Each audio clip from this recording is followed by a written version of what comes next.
اعوذ باللہ من الشیطان الرجیم پناہ مانگتا ہوں میں اللہ کی شیطان مردود سے۔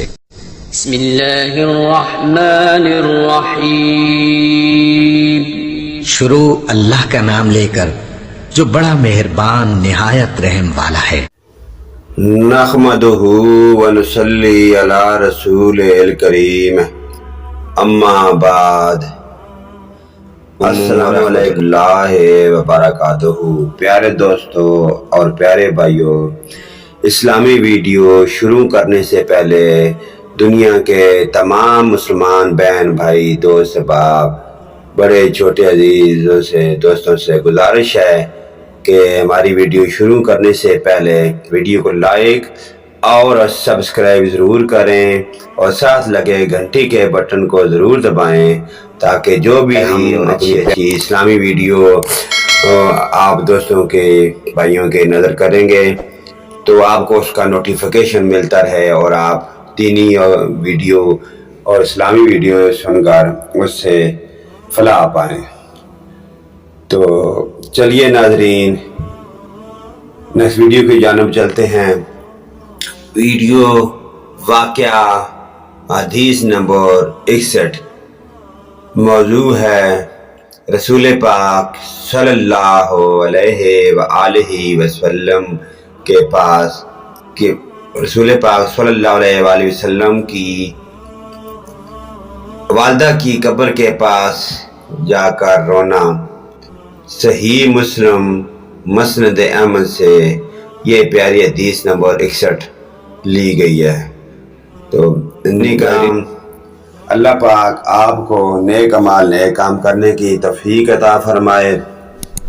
اللہ پاک نے اپنے پیارے حبیب کے صدقے اپنی مخلوق کو پیدا فرمایا اور پیدا فرما کر بہت بڑا احسان فرمایا کہ آپ دنیا میں اچھے اور نیک اعمال کریں تاکہ اس میں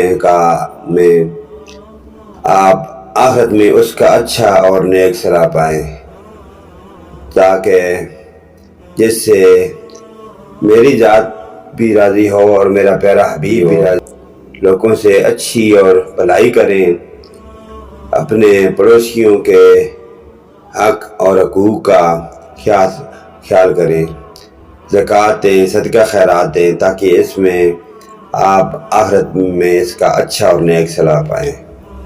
تو چلیے ناظرین، ویڈیو کی جانب چلتے ہیں۔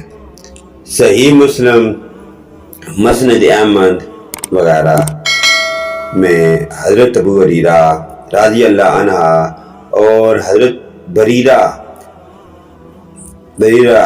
رضی اللہ عنہ کا بیان ہے کہ نبی کریم صلی اللہ علیہ وآلہ وسلم اللہ پاک سے اجازت لے کر جب بھی اپنی والدہ کی قبر کی زیارت کے لیے تشریف لے گئے تو والدہ کی قبر کے پاس بیٹھ کر بے اختیار ہونے لگے۔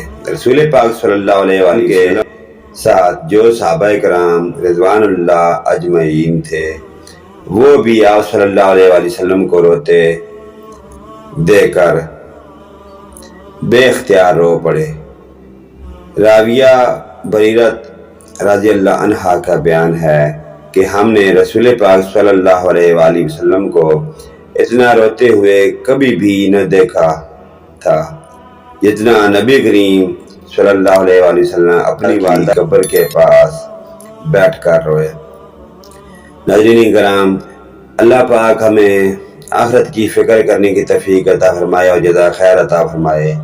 اللہ کے پیارے بھی اپنی والدہ کی اتنی پیاری محبت میں روئے، اس لیے ہمیں بھی چاہیے کہ ہم بھی اپنے والدین کی خدمت کریں، اپنے والدین کو اف تک نہ کہیں، ان کے ساتھ بھلائی کریں، جب ہو جائیں تو ان کے ساتھ صلح رحمی کریں، جس طرح انہوں نے ہمیں بچپن میں پالا پوسا بڑا کیا، جوان کیا، ہماری ہر ضرورت کا اور ہر خواہش کا انہوں نے ہمارا خیال کیا۔ جب بھی ہم لڑائی جھگڑا کرتے تو وہ ہماری منت سماج کر کے ہمیں ہر چیز کی آسائش و آرام پہنچاتے تھے اور کسی قسم کی ہمیں فکر فاقہ نہیں ہوتا تھا اور ہماری ہر ضرورت اور خواہش اللہ کے حکم سے وہ پوری. اس لیے ہمیں بھی چاہیے کہ جب ہم اس سٹیج پر پہنچ جائیں کہ ہم ان کی خدمت کریں اور وہ اس سٹیج پر پہنچ جائیں کہ وہ چلنے سے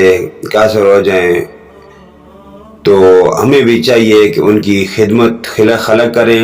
اس سے اللہ کا رسول اور اللہ پاک کی ذات ہم سے راضی ہو، جس سے ہمیں دنیا میں اس کا اچھا صلہ ملے اور آخرت میں بھی ہم اس کا اچھا اور نیک صلہ پائیں. آخرت تاکہ ہماری آئے. شریعت اسلام کا بھی یہی حکم آرڈر ہے جو اللہ پاک کی طرف سے ہمیں حکم آرڈر ملا ہے. تو اللہ پاک کی ذات ہم سے راضی اور خوش ہو. تو اللہ پاک ہمیں نیک مال نیک کام کرنے کی توفیق عطا فرمائے، آخرت کی فکر کرنے کی توفیق عطا فرمائے، تاکہ ہم دنیا میں اچھے اور نیک مال کر کے اس کا آخرت میں صلاح پائیں. نیکسٹ ویڈیو لے کر آپ کی خدمت میں ہم دوبارہ حاضر ہوں گے.